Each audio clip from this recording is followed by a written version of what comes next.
La Argentina es un país que no da respiro, ¿no? Me toca hablar a menudo con corresponsales extranjeros. A lo largo de toda esta cuarentena la frecuencia ha aumentado y todos dicen, la realidad argentina es increíble. Con cada uno de los temas que aparece en la Argentina a diario, acá en nuestros países, no estoy hablando de Suiza, Alemania, Inglaterra, Uruguay, Chile, sí, Colombia, tendríamos para un mes. Así es la Argentina. Por supuesto, plagada de novedades malas. Ya el elemento, ¿no? Plagada. Cuando algo está plagado es difícil que sea, tiene una connotación negativa la palabra, ¿no? Uno difícilmente diga está plagado de cosas buenas, está plagado de cosas malas, viene de lo que es la plaga, algo malo. Y la Argentina es así. Y lo que ha pasado en esta semana es tan brutal como lo que pasó la otra semana y como lo que pasó la semana anterior a la otra semana. Estamos en una sucesión de hechos que marcan la realidad de la Argentina, el presente, pero además permiten claramente pronosticar el futuro, que no es bueno. Varias cosas para analizar de lo que está ocurriendo, ¿no? Desde el punto de vista de lo que es la pandemia, que enfrenta una instancia muy difícil acá y en el mundo, y ya lo vamos a estar hablando con tanto el doctor Abad y el doctor Khan en cuanto a la situación de las nuevas cepas, el problema con la vacuna, el desafío psicológico para la gente de ver cómo se sigue viviendo así ante la escasez de vacunas en todo el mundo, cosa que en la Argentina además se acentúa. Nos encontramos con otras cosas. El gobierno argentino, que después de anunciar en diciembre millones y millones de vacunas, Alberto Fernández anunció alguna vez 5 millones para enero, 15 millones para febrero. Ginés González García en el Congreso dijo que íbamos a tener 60 millones de vacunas para abril, que está a la vuelta de la esquina, y no las vamos a tener. Después de noviembre, diciembre, enero, febrero y la mitad de marzo, es decir, 4 meses y medio, el gobierno reconoció que aquello que aquí dijimos, como se dijo también en otros lados, era la realidad. No hay vacunas suficientes para la cantidad de personas que formamos, que habitamos este país. Este es un problema que está ocurriendo en todo el mundo, ¿no? Lo tiene Alemania, lo tiene Inglaterra y demás. Chile está mejor, curiosamente. Y Uruguay también. Brasil no. Pero uno debe preguntarse, ¿y por qué pasó esto? O también preguntarse, ¿por qué mintió el gobierno? ¿Por qué dio idea de que íbamos a tener esta cantidad extraordinaria? Si ustedes recuerdan, el presidente de la Argentina, Alberto Fernández, le ofreció vacunas al uno de los candidatos, que aparece como el favorito a la presidencia de Ecuador, le ofreció vacunas. Es decir, las vacunas que no tenemos, parte de ellas Alberto Fernández se las prometió a Ecuador. Qué disparate, ¿no? Esto marca el disparate. Porque una cosa es reconocer que no hay vacunas, como no hay vacunas en todo el mundo. Y uno lo entiende. Otra cosa es haber anunciado esa catarata, ese Iguazú de vacunas que no va a llegar. Porque esto es producto, además, de la utilización política que de la vacunación sigue haciendo a cada momento el gobierno. Es muy interesante cómo el gobierno, además, responde a las críticas de otros, ¿no? Bueno, están criticando y además nosotros seguimos vacunando. Quedan vacunas para 10 días. Mientras, además, todo el tema del vacunatorio VIP y de las vacunas VIP sigue creciendo. No se ha terminado esto. No se ha terminado. Pero además con un elemento también inquietante. Algunos funcionarios responsables de eso, como Ginés González García, fueron echados, otros no. El funcionario que fue a llevarle la vacuna a los Duhalde, no. Para que vean ustedes cómo es la cosa, ¿no? O por ejemplo, supimos que a la ministra de Salud, a sus padres, enhorabuena que los vacunaron, pero justo al segundo día de comenzar la vacunación. Difícil pensar que eso no es un privilegio, muy difícil, como lo mismo en los familiares de Massa, muy difícil, porque la realidad marca la existencia de privilegios. Así que esto lo quiero señalar, pero junto con esto, en la Argentina pasan otras cosas. Como lo escuchábamos recién en este fragmento del doctor Pablo Lanuse, el gobierno durante la pandemia y durante la cuarentena avanza en sus proyectos. ¿Cuál es el principal proyecto que tiene el gobierno que tiene Cristina Fernández de Kirchner, que es la que manda? Cristina Fernández de Kirchner tiene dos proyectos, dos objetivos. Uno, que nosotros lo veníamos diciendo, lo acaba de hacer público el flamantemente designado ministro de Justicia de la Nación, el doctor Martín Soria. Dijo, Cristina quiere, ese quiere sonó a impone, quiere ser absuelta en todas las causas. Es decir, quiere la impunidad, quiere que la justicia la absuelva. Y obviamente, por eso el ministro de Justicia va a actuar sobre la justicia, para presionarla, para buscar esa absolución. ¿Qué es lo que significa esto? La designación de Martín Soria, no porque Marcela Lozardo haya sido una ministra destacada. Algún día Marcela Lozardo hará una evaluación y en lo profundo de su ser dirá, ¿cómo pude ser yo ministra de este gobierno? ¿Cómo pudo ser una mujer como Marcela Lozardo, prestigiosa, ministra de este gobierno? Este gobierno este gobierno de científicos, ¿no? Así lo llamó Alberto Fernández, que vienen fracasando en todo, ¿no? Pero al cual, usted fíjese que cada vez que renuncia en el gobierno de científicos, uno de los ministros que puso Alberto Fernández, viene un ministro del kirchnerismo, que de científico no tiene nada. Pero digo, bueno, entonces, mientras tenemos la pandemia y la cuarentena, el gobierno avanza buscando, una de las cosas, la impunidad. Durante un año, de esto hablamos nosotros. El gobierno hablaba poco. Pero como ya le dijimos, como pasó un año y Cristina Fernández de Kirchner no ha logrado la impunidad querida, ahora avanza más. Y ahí viene entonces Martín Soria, un hombre violento. Esa es la idea del kirchnerismo, la violencia.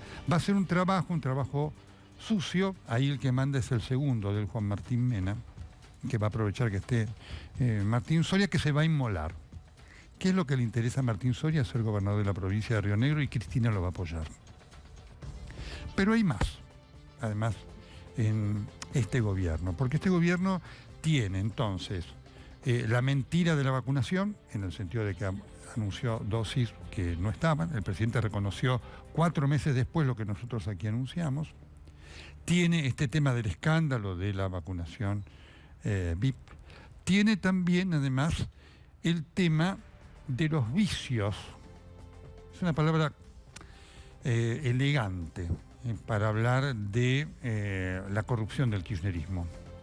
Ocurrieron en esta semana 2 hechos. Uno en realidad ya la semana pasada y otro se conoció esta semana. Uno son los bolsos porque obviamente no todo, pero gran parte de lo que es corrupción del kirchnerismo se vehiculiza a través de bolsos. Es decir, los bolsos son el emblema del kirchnerismo, de la corrupción del kirchnerismo. Y entonces tuvimos los bolsos de la televisión pública.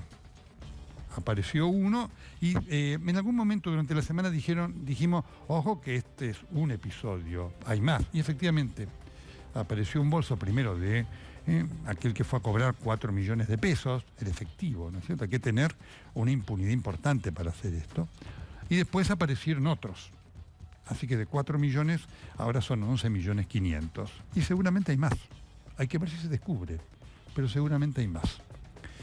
Usted no lo escuchó al presidente de la República decir nada sobre esto, más allá de lo que ha dicho la directora de televisión pública, Rosario Rufrero, que se va a investigar, y demás, pero no ha escuchado al presidente o ningún otro funcionario hablar en forma tenemos categorías que dicen, miren, esto es un hecho de corrupción, esto es una cosa muy grave.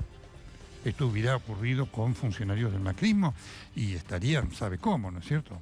¿Qué sé yo? ¿No? En la oficina de corrupción, trabajando intensamente. Este es un punto. Pero después aparecieron los bolsos del movimiento Evita.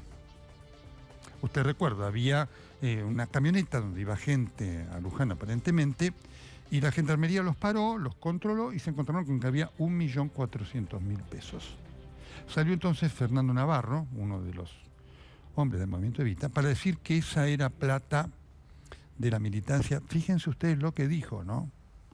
Que eran aportes bancarizados en blanco de la gente del movimiento, que estaban destinados para pagar los micros para un acto en homenaje al Papa Francisco en coincidencia con un aniversario octavo de su elección como Papa. Yo escuchaba esto y digo, no puedo creer, no que me sorprende, pero no puedo creer semejante sincericidio. Es decir, en un país en donde hay gente que no tiene para comer, en un país en el cual vemos acampes de movimientos sociales porque reclaman más planes o aumento de los planes para poder comer. En un país en donde hay gente que como no tiene para comer, va a los comedores de la iglesia, de Margarita Barrientos y demás. En un país en donde esa gente, si no tiene para comer, no tiene para medicamentos. En un país en donde esa gente, si no tiene para comer, no tiene lo elemental del aseo y demás, en el movimiento Evita destinan 1.400.000 pesos para pagar micros.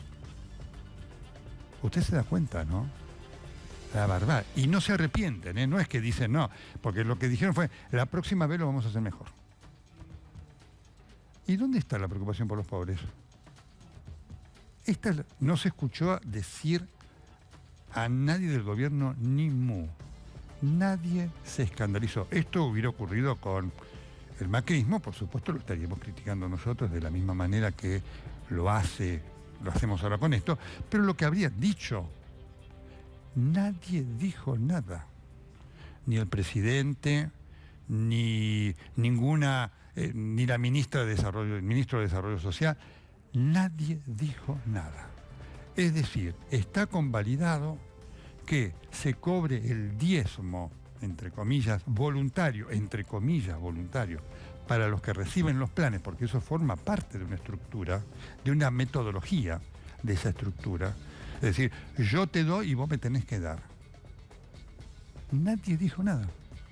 Con lo cual se va a seguir haciendo. En un país en donde hay gente que no tiene para comer, hay dirigentes del movimiento Evita que destinan la plata que le sacan a sus militantes, y habrá que saber de dónde más, para micros. ¡Qué vergüenza! Pero además, qué vergüenza que no les dé vergüenza. Qué vergüenza que naturalicen esto. Porque entonces, todo esto de la preocupación por el pobre se cae. Es una mentira. El pobre, lamentablemente, para estos dirigentes, es un negocio. Es la forma de vivir. Viven del pobre. Necesitan al pobre. Lo tienen esclavizado. Porque usted se imagina, ¿usted cree que la gente que iba en esos micros, que iba a ir en esos micros, iba feliz y contenta a pasar el día a Luján, a tener que estar allí horas y horas en un acto del cual en muchos casos no entienden nada? ¿Usted cree que esa gente se puede sentir respetada? Porque lo que además marca esto de los bolsos, que para mí fue muy significativo, porque supera el importe, va mucho más allá del 1.400.000 pesos, que para esos ámbitos es muchísimo, es el uso del pobre. Es, vos recibís un plan, te tenés que subir al micro y vas a ir a hacer lo que nosotros ordenamos. Esto que nosotros hemos descrito a los periodistas hasta el cansancio ha quedado evidenciado en este hecho, que es abyecto. Esto es el kirchnerismo. Esta es la realidad. La base del kirchnerismo es no ideológica. La esencia del kirchnerismo es esta: la mentira y el uso de los instrumentos del Estado para sojuzgar al pobre y utilizarlo como metodología de construcción de poder. Esta es la realidad. Y con esta realidad seguiremos. Este es el gobierno de científicos, de Alberto Fernández. Un hombre que todos los días, sin preocuparse, nos miente descaradamente.